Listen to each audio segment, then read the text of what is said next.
Prisimenu anas dienas, kai vaikas dar buvau toks paklusnus ir pamaldus, aš blogio vengdavau. Tad kartą tylų vakarą aš motiną radau ant kelių vieną klūpančią, jos maldą išgirdau. Gerai tada nesupratau, ko meldėsi jinai, kad Jėzų Kristų myliu aš, žinojo jį tikrai. Kodėlgi verkė jį tada parpuolus maldoje ir prašė tėvo dangiško, kad saugotų mane. Bet kai užaugau, pamiršau aš Dievo liepimus, atmetęs Kristų aš bridau per nuodėmės purvus. Bet kartą sąžinė rūsti prabilo manyje, tad motiną prisiminiau, kaip meldės už mane. Meluoji motina seniai jau ilsisi kapuose, bet ta karštoji jos malda palydi dar mane. Ir kai dangaus aukštybėse matysiu vėl aš ją, tik tai tada ji pasiliaus ši motinos malda. Šiandien norėčiau su jumis pasidalinti apie vieną iš galingiausių įrankių ir jėgų, kurią turime mes savo gyvenime. Tai yra malda. Girdėjote giesmės motinos malda, užrašytos 1896 metais Piterio Philipso Bilhorno. Motinos malda tai švelnumas, ištikimybė ir pasitikėjimas Dievu, kuris gali daryti stebuklus net ir tamsiausiose gyvenimo akimirkose. Pažvelgsime keletą Biblijos pavyzdžių, kad pamatytume, kaip motinos malda galėjo pakeisti istoriją ir veikti Dievo planą. Šiandien Senajame testamente istorija apie Mozę ir auksinį veršį mes girdėjome Dievo pažadą sunaikinti tautą, kurie atpuolė nuo Dievo. Tačiau Mozės malda sustabdė Dievą.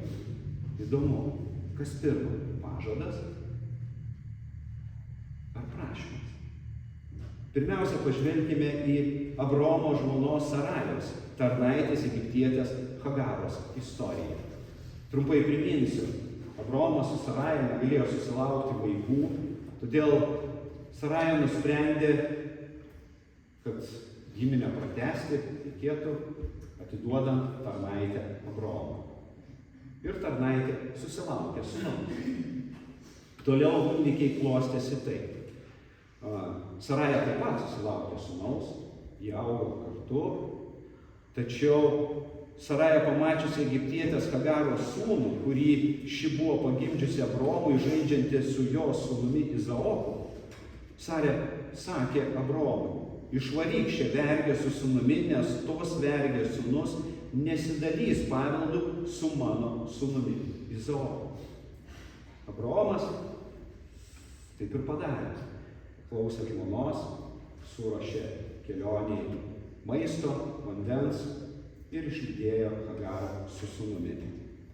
Išsibaigus vandeniui, Hagara padėjo vaiką po krūmų, paėjo šalia ir atsisėdo priešais maždaug per lanko šūdį. Taip rašoma pradžios knygoje. Ir sakė jai: negaliu žiūrėti, kaip vaikas miršta. Sėdėdama priešais, ji pravirko graudžiomis ašaromis. Dievas išgirdo berniuko verksmą, matė motinos ašaras, jautė jo širdies maldą ir įvykdė Abraomui duotą pažadą, kad ir šis jo sūnus taps didžia tauta. Dievo pažadas Abraomui užrašytas pradžios knygoje 21 perskiriame 13 eilutėje skamba taip: bet ir vergės sūnų padarysiu didelę tautą, nes ir jis yra tavo palikuonis. Tai pirma pažadas ar prašymas.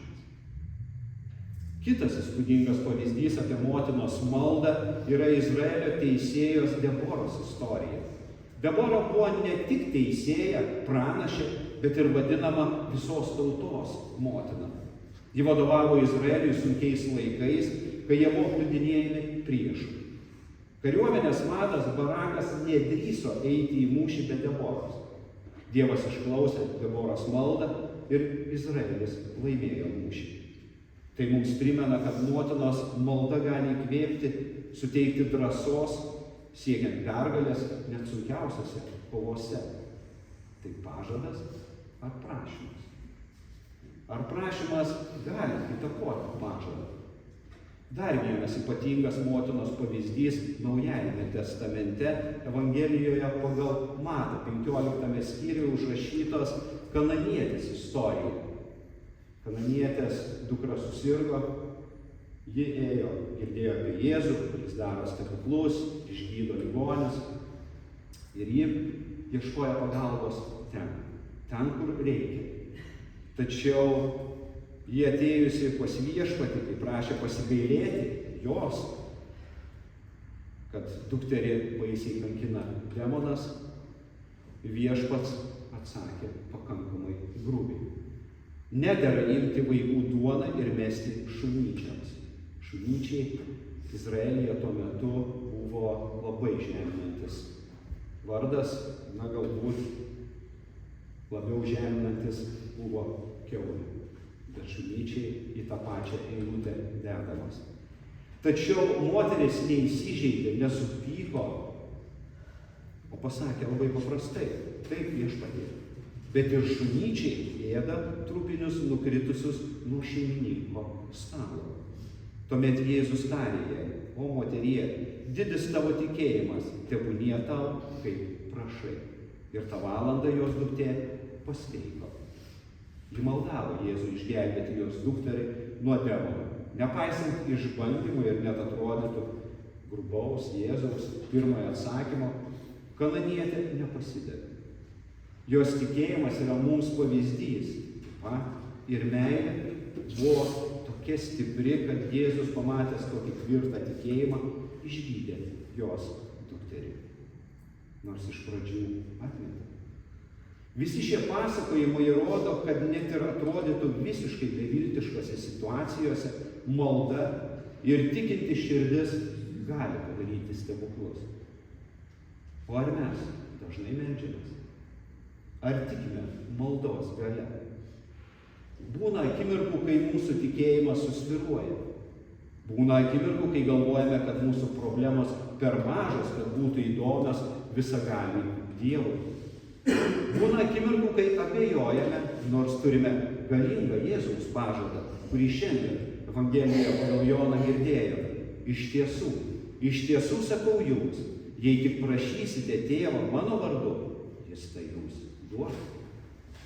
Ar tikrai nuolatos kreipiamės į dangiškąjį Tėvą Jėzaus vardu? Šie žodžiai primena mums apie maldos svarbą ir Dievo nepaprastą meilę sūnui ir visiems, kurie jį tiki.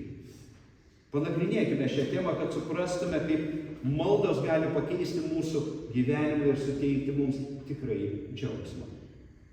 Pažvelkime į pažadą, kurį duoda Jėzus savo mokiniams ir mums visiems. Jis sako, kad jei prašysime Tėvą jo vardu, Tėvas mums duos tai, ko prašome. Šis pažadas yra galingas, nes jis atskleidžia Dievo meilę, gailestingumą ir pasiruošimą atsakyti į mūsų maldas. Tai mums primena, kad mūsų ryšys su Dievu per maldą yra tiesioginis ir jis kviečia mus prašyti ir pasitikėti. Svarbu suprasti, kad mūsų maldos turi būti pagrįstos teisingais motyvais. Jėzus sako, kad jei prašome jo vardu, tai reiškia prašymą, kuris atitinka jo valią ir teikia jam šlovę.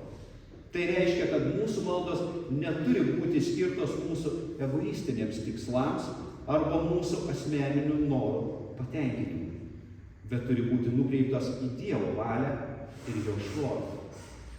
Kaip mes galime suprasti, ar mūsų maldos teisingos? Pažvelkime į paties Jėzaus maldą. Kur mokytis? Pas geriausia mokytoja. Malda Getsemanės sode prieš pat Jėzaus mirtį mums labai daug ką pasako. Jei dėmiai pažvelgsime į ją, tai pamatysime, kad Jėzus ėjo melstis 3 kartus. Kiti evangelistai sako, kad 2. Tačiau, sudėjus visų evangelijų maldas, galime matyti ėjimą 3 kartus melstis, palieka mokinius budėti, žinome istoriją, kaip jie prisnūdo, tačiau šiandien mes kalbame būtent apie maldą. Jėzus šioje maldoje pasirodo labai žmogiškas. Jis supranta, kad eina į mirtį, bus nukryžiuotas. Todėl sako, Jono Evangelijoje 12 perskirimas 27 eilutė. Dabar mano siela sukrėsta. Ir ką aš pasakysiu? Tėve, gelbėk mane nuo šios valandos.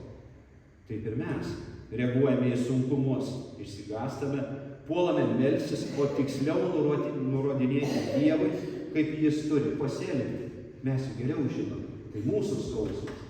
Mes pasakysime Dievui, kaip jis turi padaryti, ką turi padaryti ir kada turi padaryti. Jėzus žinojo, ateina ta valanda, kada teks akis į akį susidurti su mirtimi. Jį apima baimė. Prašo išgelbėti iš šios situacijos. Bet Dievas tyli. Suprasdamas, kad reikalavimų tėvo nepalengsi, ima derėtis. Taip ir mes. Kai mūsų nurodymų Dievas neklausome, mes imame derėtis. Žadėti, kad padarysime tą ar aną, jei tik Dievas padarys tai. Evangelijoje pagal Matą 26 skyriuje 39 eilutėje mes matome, kaip keičiasi viešpaties malda nuo įsakymo prie derybų. Viešpats meldžia, mano tėve, jeigu įmanoma, teaplenkia mane ši taurė. Jeigu įmanoma, teaplenkia mane ši taurė. Evangelistas Morkus šią maldą užrašė taip: Aba tėve, tau viskas įmanoma, atitolink nuo manęs šitą taurę.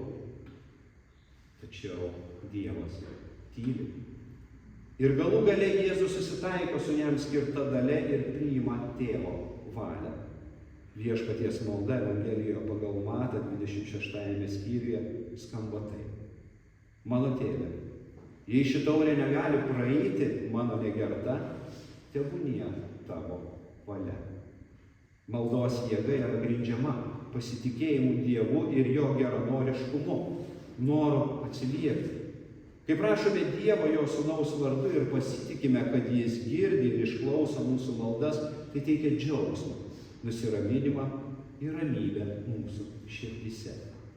Mūsų pasitikėjimas Dievu stiprina mūsų ryšį su juo ir leidžia mums patirti jo gailestingumą, buvimą mūsų gyvenime. Štai kodėl svarbu prašyti Dievą jo sūnaus vardu ir pasitikėti, kad jis mums atsakys. Taip pat svarbu nepamiršti, kad maldos yra dvipusės. Jos yra ne tik prašymas, bet ir santykis su Dievu išraiška. Per maldą mes bendraujame su Dievu, atiduodame jam savo rūpesčius ir džiaugiamės jo meile. Todėl maldos turi būti nuolatinės. Maldos nėra stebuklinga piliulė, kurią vieną kartą išgėrus būsi sveikas visą gyvenimą. Malda lyg vanduo, lyg maistas mūsų kasdieninis. Be jo mes nykstame arba tiksliau vegetuojame, lyg augalai negaunantis pakankamai vandens. Jie auga, žaliuoja, bet jų lapeliai mažučiai, žiedeliai maži, trapūs, vaisiai skurdus, beskoniai ir sausi. O augalų, kurie auga pakankamai gaudami vandens, žiedai ryškus, dideli, vaisiai sultingi ir saldus. Taigi, viešpaties mylimieji, šiandien raginu jūs pasitikėti Dievu ir prašyti jo vardu. Nepamirškime, kad jis yra mūsų gailestingas tėvas, kuris trokšta mūsų gerovės ir džiaugsmo. Tebūna mūsų maldos pagrįstos tikėjimu ir atvertos Dievo veikimui mūsų gyvenimuose. Tada mes patirsime tikrąjį džiaugsmą ir pilnatvę, kurie Dievas siūlo tiems, kurie prašo ir tiki.